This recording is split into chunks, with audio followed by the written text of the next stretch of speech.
Hello guys, it's Aquano and I'm back for another video on this wonderful HD-2D remake of Dragon Quest 3. Today, very simple, short video. I just want to show you guys 3 really good piece of gear you should get ASAP. This piece of gear are going to be really helpful for the final boss, but you should get them as soon as you can because they're going to help you for the entirety of the game. So, we are in Manoza here for the first item. So for this item and for most of the, well, pretty much all 3 items on this list, you will have to already unlocked the thing you get when you collect all 6 orbs. I'm kind of like, I don't really want to say what it is in case you didn't get all the orbs and in case you didn't play the original Dragon Quest 3. But if you did get all 6 orbs, spoiler alert, you will get a bird, a big bird called Ramia, I'm pretty sure.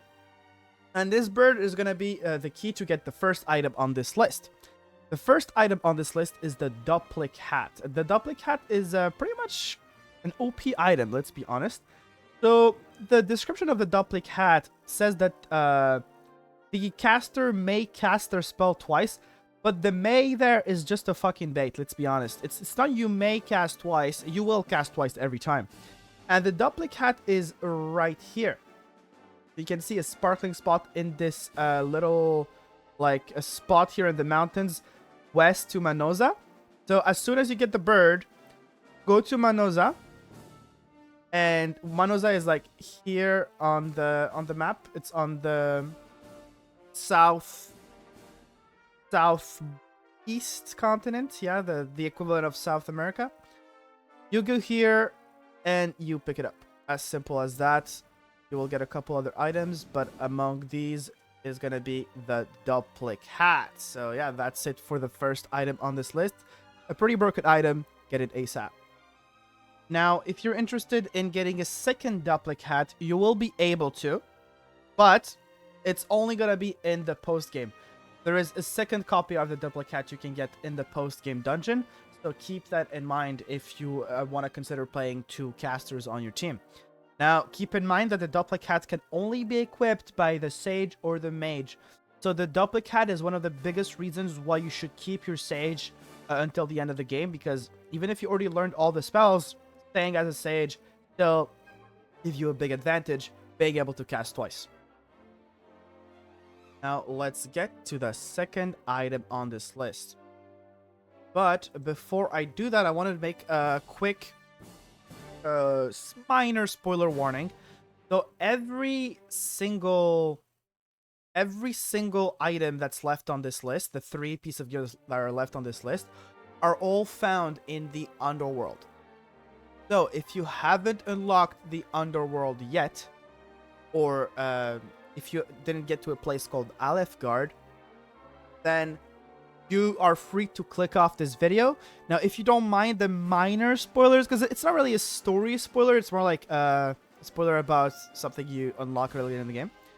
But yeah, all of the items left in the video are going to be found in the Underworld. So if you don't want to look at the Underworld yet, you're free to click off the video and come back when you unlock the Underworld.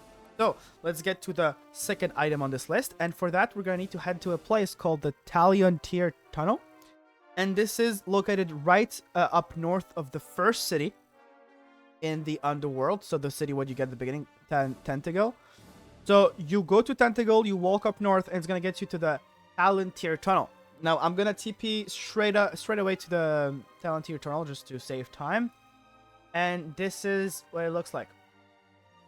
This is what it looks like from the outside. Go in, and then you make your way at the bottom of it. So you start at B1, B2, B3. And at B3, the chest containing the hero shield will be right here on the north of this place, okay? So you get to the bottom of the Talontier Tunnel. You open this chest right here. And then you will get the hero shield. Now, let's get to the next item.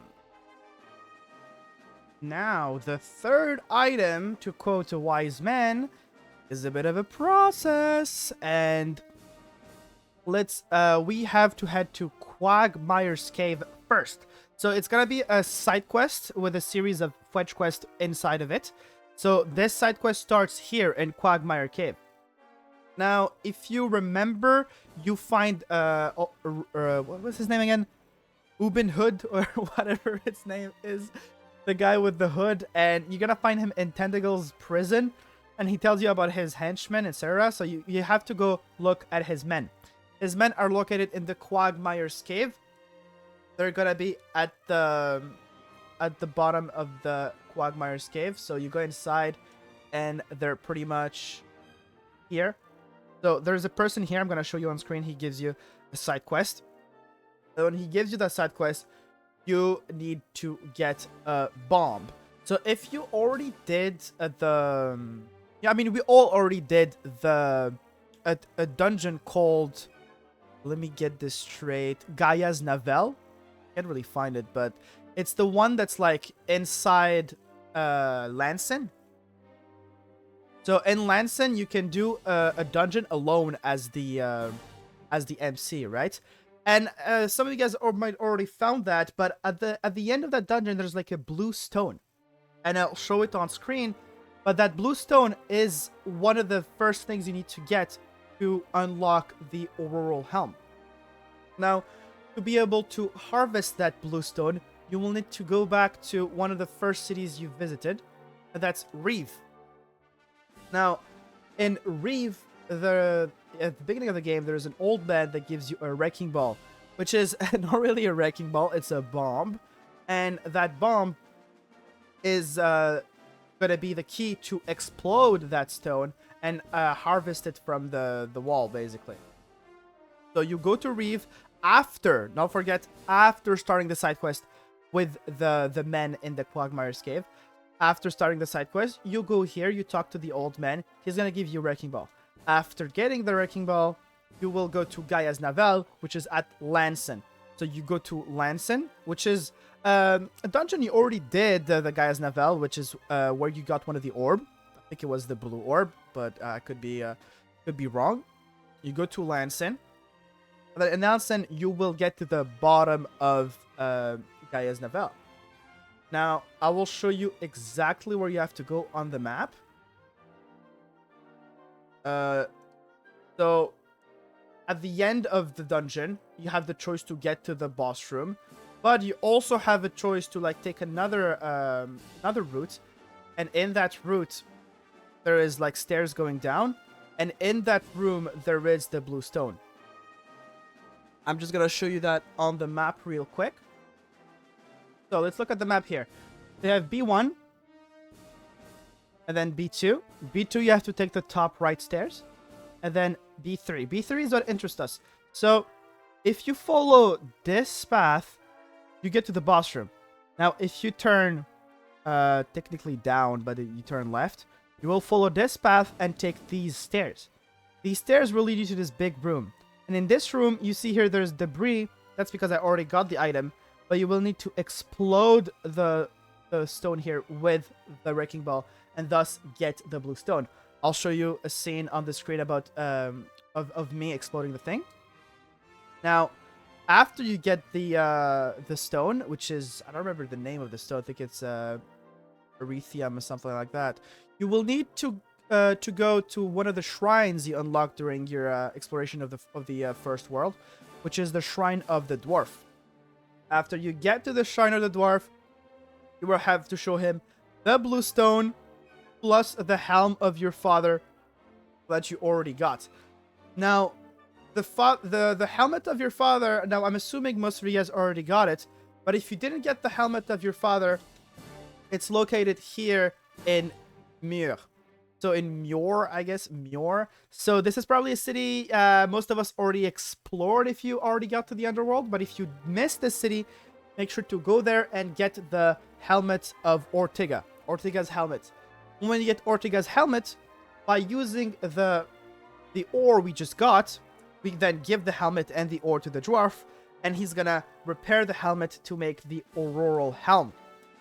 The Auroral helm is very strong, has some of the best defense in the game. So yeah, that's it for the third piece of gear. Now for the final item piece of gear on this list gonna be a very fast one. Why? Because most of the work you have to do to get this item, I already covered in another video. So it's this item is very simple to get if you already did one of the side quests of the underworld. So we're gonna have to head to a city called Cole, and then head to the item shop. Now, I made a video a couple days ago about getting the Sword of Kings. And the Sword of Kings is an iconic sword of the hero in Dragon Quest that's passed down the generations. And after you get the Sword of Kings from this NPC here, this guy gives you a side quest. And if you want to know how to finish the side quest, I made a video on it. You can just click on it. I'll probably put a link on the top right.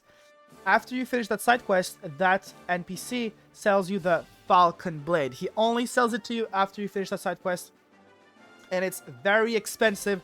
Now, you might notice that the attack is lower than the Sword of Kings.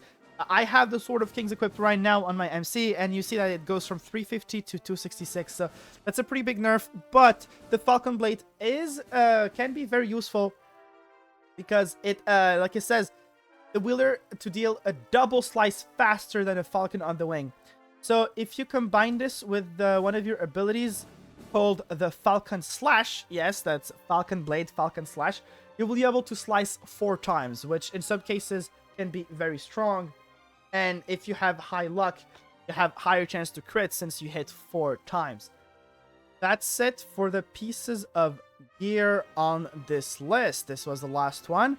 I hope you guys enjoyed the video, and don't forget, if you want to know how to get the Sword of Kings that is required to get the Falcon Blade, you can just click on the video that I uploaded 3 or 4 days ago. Now, it was Aquano. I'll see you guys next time. Peace.